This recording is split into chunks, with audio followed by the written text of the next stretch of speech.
Sizni ham bo'yi past bolangiz bormi? Tengdoshlari orasida bo'yi pastligidan uyalayotgan bolangizning muammosini tabiiy usulda hal qilishni hozir sizga o'rgataman. Agar siz 25 yoshgacha bo'lsangiz, bu usul sizga bemalol ishlaydi. Bu retseptim xitoyliklarni 4000 yildan beri qo'llaydigan retsept asosida o'rgatiladi. Videoga like bosing, qani ketdik. Buning uchun bizga 100 gram oq kunjut kerak bo'ladi. Oq kunjutni blender yoki chopperda yaxshilab maydalab ezib olamiz. Kukun holatiga kelish kerak. Aynan tayyor bo'lgan massani ustiga xurmo shinnisi yoki xurmo asalini solamiz. 200 gram solsangiz yetarli. Ikkalasini yaxshilab aralashtiramiz.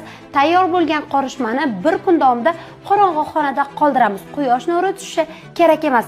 Massamiz tayyor. Aynan shu tabiiy kalsiy, kaliyga boy bo'lgan, suyaklarni yana ham o'stiradigan, aynan haftasiga 1-2 sm bo'yni o'sishiga yordam beradigan massamizni har tong uyg'onishimiz bilan bir osh qoshiq, har uxlashdan oldin esa bir choy qoshiq, ya'ni kamroq miqdorda iste'mol qilinadi. Bu retsept barchaga mumkin va hech qanaqa zarari yo'q, faqatgina suyaklar uchun foydali hisoblanadi.